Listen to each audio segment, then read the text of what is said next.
The following is a free-for-download audiobook available on krishnapath.org. The Science of Self-Realization by His Divine Grace A.C. Bhaktivedanta Swami Prabhupada. Forward. From the very start, I knew that His Divine Grace A.C. Bhaktivedanta Swami Prabhupada was the most extraordinary person I had ever met.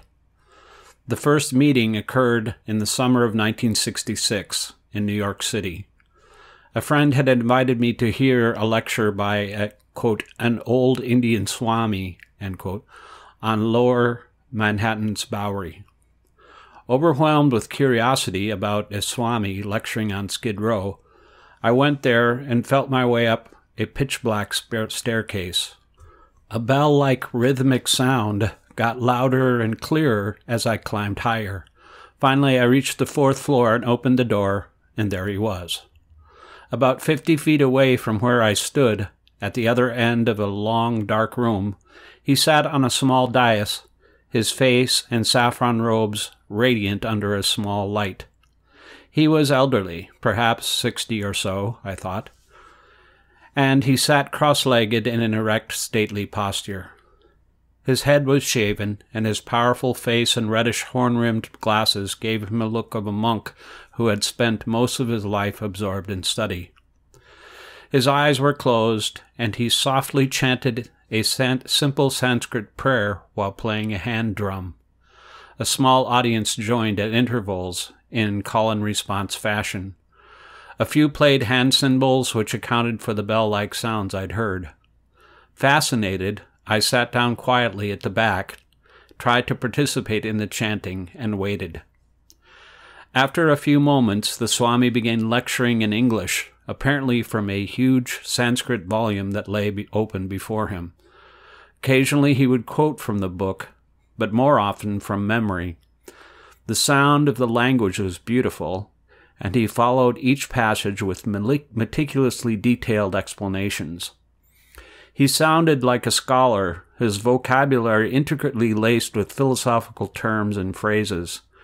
Elegant hand gestures and animated facial expressions added considerable impact to his delivery. The subject matter was the most weighty I had ever encountered. Quote, I am not this body. I am not an Indian. You are not Americans. We are all spirit souls. End quote. After the lecture, someone gave me a pamphlet printed in India. A photo showed the Swami handing 3 of his books to Indian Prime Minister Lal Bahadur Shastri. The caption quoted Mr. Shastri as saying that all Indian government libraries should order the books. Quote, His Divine Grace A.C. Bhaktivedanta Swami Prabhupada is doing great work, end quote. The Prime Minister said in another small tract, quote, and his books are significant contributions to the salvation of mankind, end quote. I purchased copies of the books, which I learned the Swami had brought over from India. After reading the jacket flaps, the small pamphlet, and various other literature, I began to realize that I had just met one of India's most respected spiritual leaders. But I could not understand why a gentleman of such distinction was residing and lecturing in the Bowery, of all places. He was certainly well educated and, by all appearances, born of an aristocratic Indian family. Why was he living in such poverty? What in the world had brought him here? One afternoon several days later, I stopped to visit him and find out. To my surprise, Srila Prabhupada, as I later came to call him, was not too busy to talk with me. In fact, it seemed he was prepared to talk all day. He was warm and friendly and explained that he had accepted the renounced order of life in India in 1959 and that he was not allowed to carry or earn money for his personal needs. He had completed his studies at the University of Calcutta many years ago and had raised a family, and then he had left his eldest sons in charge of family and business affairs, as the age-old Vedic culture prescribes. After accepting the renounced order, he had arranged a free passage on an Indian freighter, Scindia's steamships company Jaladuta. Through mutual friends And in 1965, he had sailed from Bombay to Boston, armed with only $7 worth of rupees, a trunk of books, and a few clothes. His spiritual master, His Divine Grace Bhaktivedanta Saraswati Thakur, had entrusted him with delivering India's Vedic teachings to the English-speaking world. And this was why, at the age of 69, he had come to America. He told me he wanted to teach Americans about Indian music, cooking, language, and various other arts. I was mildly amazed. I saw that Srila Prabhupada slept on a small mattress and that his clothes hung on lines at the back of the room where they were drying in the summer afternoon heat. He washed them himself and cooked his own food on an ingenious utensil he had fashioned with his own hands in India. In this 4-layered apparatus, he cooked 4 preparations at once, stacked all around him, and his ancient-looking portable typewriter in another section of the room were seemingly endless manuscripts. He spent almost all of his waking hours, almost 20 in 24, I learned, typing the sequels to 3 volumes I had purchased. It was a projected 60-volume set called the Srimad Bhagavatam, and virtually it was an encyclopedia of spiritual life. I wished him luck with the publishing, and he invited me back for Sanskrit classes on Saturdays and for his evening lectures on Monday, Wednesday, and Friday. I accepted, thanked him, and left, marveling at his incredible determination. A few weeks later, it was July 1966, I had the opportunity of helping Srila Prabhupada relocate in a somewhat more respectable neighborhood on 2nd Avenue. Some friends and I pitched in and rented a ground-floor storefront and a second-floor apartment to the rear of a little courtyard in the same building.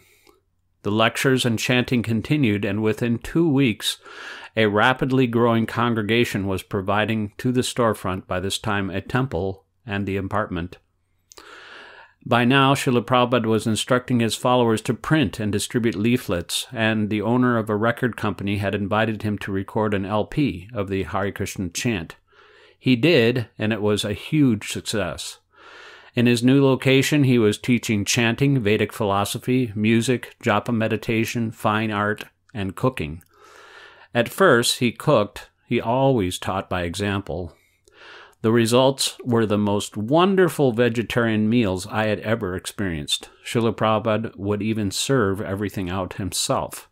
The meals usually consisted of a rice preparation, a vegetable dish, chapatis, tortilla-like whole wheat patties, a dal, a zestfully spiced mung bean or split pea soup, the spicing, the cooking medium, ghee or clarified butter, and the close attention paid to the cooking temperature and other details all combined to produce tasty treats totally unknown to me. Others' opinions of the food, called prasadam, quote, the Lord's mercy, end quote, agreed emphatically with mine. A Peace Corps worker who was also a Chinese language scholar was learning from Srila Prabhupada how to paint in the classical Indian style. I was startled at the high quality of his first canvases. In philosophical debate and logic, Srila Prabhupada was undefeatable and indefatigable. He would interpret his translating work for discussions that would last up to 8 hours. Sometimes 7 or 8 people jammed into the small, immaculately clean room where he worked, ate, and slept on a 2-inch thick foam cushion. Srila Prabhupada constantly emphasized and exemplified what he called, quote, plain living and high thinking, end quote.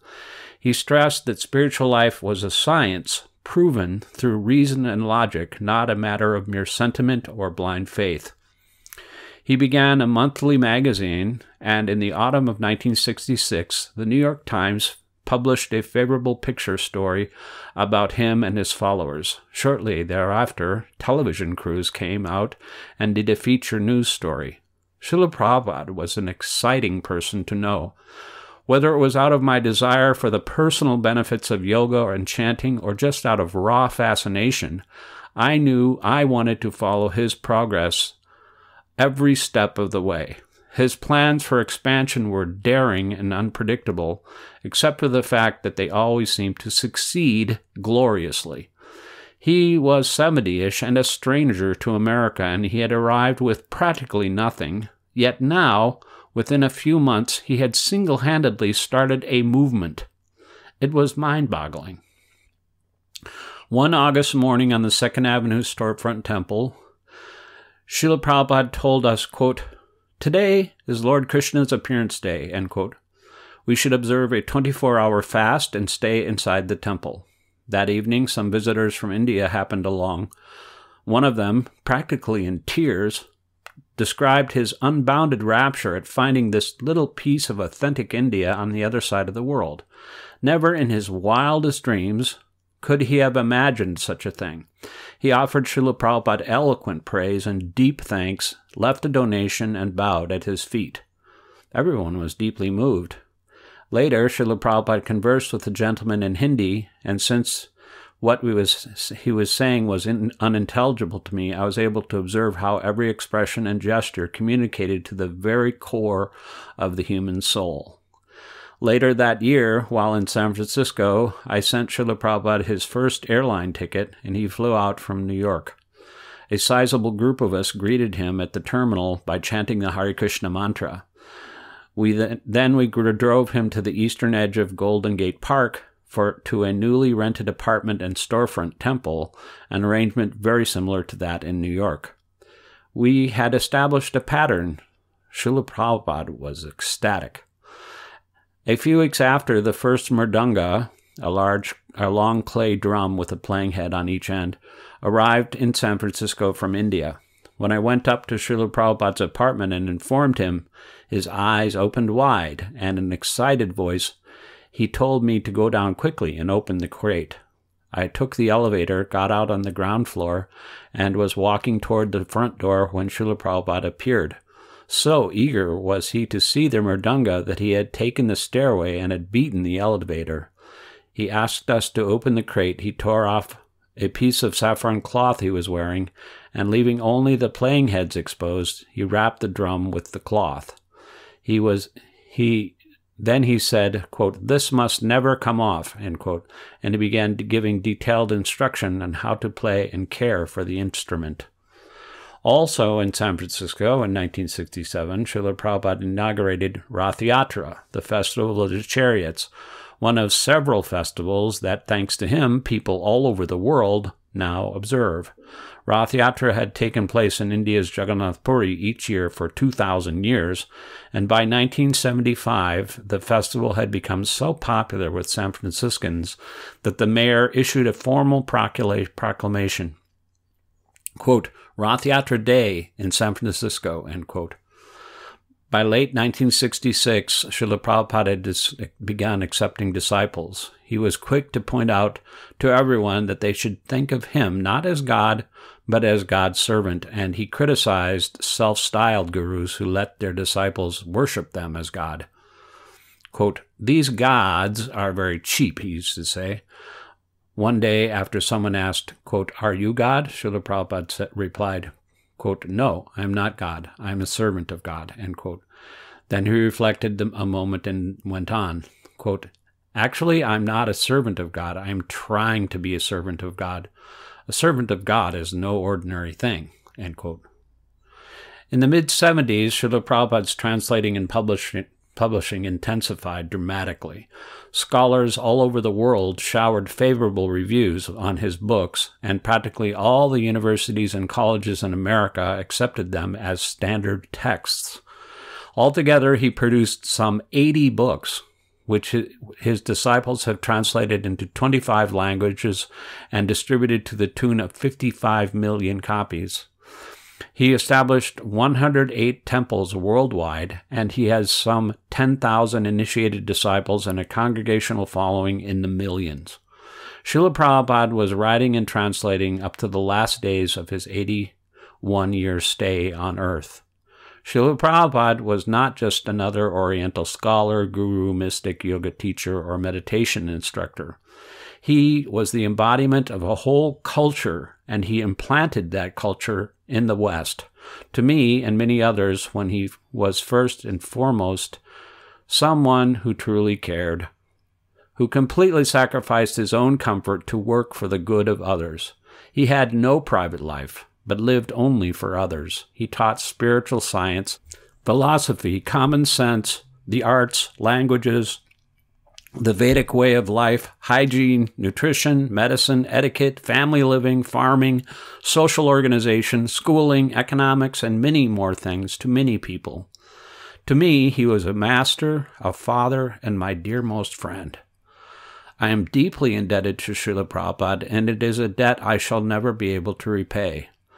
But I can at least show some gratitude by joining with his other followers in fulfilling his innermost desire, printing and publishing and distributing his books.